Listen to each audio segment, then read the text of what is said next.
SIR এর আবহে আজ থেকেই রাজ্য জুড়ে শুরু হচ্ছে বিএলওদের চূড়ান্ত পর্বের ট্রেনিং। নজরুল মঞ্চ, ডিরোজি হল এবং দেবস বিল্ডিং এই তিন জায়গায় চূড়ান্ত পর্বের প্রশিক্ষণের ব্যবস্থা করা হয়েছে। যদিও সুরক্ষা নিয়ে এখনও আশঙ্কায় বিএলওদের সংগঠন। নির্বাচন কমিশন সূত্রে খবর, বিএলওদের নিরাপত্তা নিয়ে রাজ্য পুলিশের নোডাল অফিসারের সঙ্গে বৈঠক করেছেন নির্বাচন কমিশন। নোডাল অফিসার আশ্বাস দিয়েছে বিএলওদের নিরাপত্তা দেবে রাজ্য সরকার। সংবেদনশীল বুথে বিএলওদের নিরাপত্তার কেন্দ্র বাহিনীর দাবি জানিয়েছে ভোটকর্মী বিএলও ঐক্য মঞ্চের সদস্যরা। এই মর্মে রাজ্যের মুখ্য নির্বাচনী আধিকারিককে চিঠি দিয়েছেন তারা।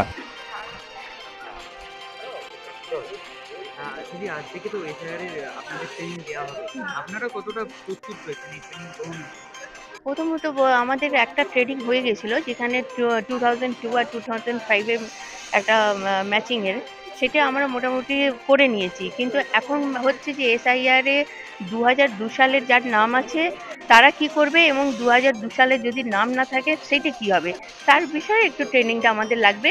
এবং এর সাথেই আমাদের ম্যাপিং, যে প্রজ্ঞানী ম্যাপিংটা আছে সেইটা জানানো হবে। তো আপনারা প্রস্তুত এগুলো গ্রহণ করার জন্য? কারণ মাঝে মাত্র 3 দিন এবং তারপরে আপনারা ফিল্ডে কাজ করতে হবে। হ্যাঁ, নিশ্চয়ই প্রস্তুত, কিন্তু কয়েকটা আমাদের সমস্যা একটু দাঁড়াচ্ছে। সেটা আমরা আজকে কোশ্চেন আওয়ারে আমরা একটু কোশ্চেন করব, যে আমাদের কিছু একটা সমস্যা হচ্ছে আমাদের অফিস ডিউটি নিয়ে, এবং আমাদের এই যে এসআইআর যে ডিউটি নিয়েছি। এখন আমরা যেহেতু স্কুলে, আমি একটা হেড মিস্ট্রেস, আমার স্কুল হ্যাম্পার করছে, এইটা নিয়ে আমাদের একটু দ্বিধাবোধ হচ্ছে। এই যে বিষয়টা আপনি বললেন, সেটা নিয়ে তো এর আগেও কথা হয়েছিল যে বিএলও যারা রয়েছেন তার যে আসল কাজ এবং তার পাশাপাশি এই যে গণতান্ত্রিক এই যে কাজ তারা করছে, সেক্ষেত্রে দুটো তারা পারিপার্শ্বিকভাবে করবে।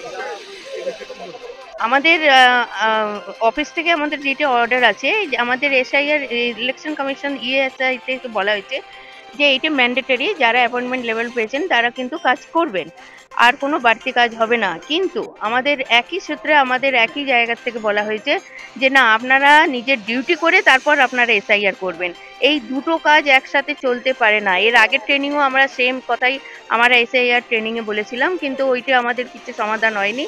কিন্তু আজকেও আমরা এইখানেই আমরা একটু হেজিটেট করছি, যে আমরা চাইছিলাম যে আমাদের এখানকার এসআইআর যে যিনি চার্জে আছেন, ইআরও যিনি আছেন, উনি আমাদের হাইয়ার অথরিটির সাথে কথা বলুন যে এই যে সার্কুলার বার করেছেন আমরা কি করব।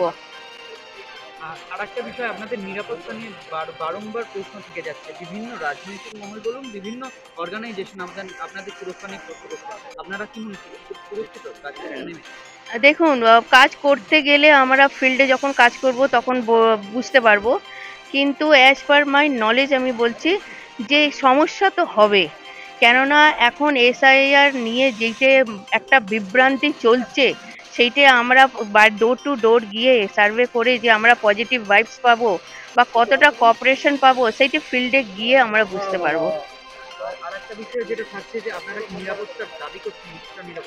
অবশ্যই দাবি করছি। আমরা একটা হেল্পলাইনও চাইছি, যেখানে আমরা যখন ইলেকশন ডিউটি আমরা করি, যখন আমরা ইলেকশন ডিউটি করতে যাই, তখন কিন্তু একটা এমার্জেন্সি হেল্পলাইন হয়, যে সমস্যায় পড়লে আমরা সেই হেল্পলাইনে যদি জানাই, সেইখান থেকে কিন্তু সিকিউরিটি বা আমরা কোনো রকমের কোঅপারেশন পাই।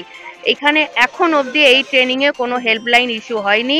আমরা চাইছি যে এসআইআর এর ওপরে আমাদের বিশেষ করে সবারই, বিশেষ করে আমাদের লেডিসদের যারা ফিমেল ডিউটিতে আছেন, তাদের জন্য একটা আমাদের কিছু ব্যবস্থা করে দিন, বা একটা এমার্জেন্সি নাম্বার দিন, যেখানে অন স্পট ওনাদের আমরা কোঅপারেশনটা পেতে পারি। মঞ্জু কুমারী প্রসাদ।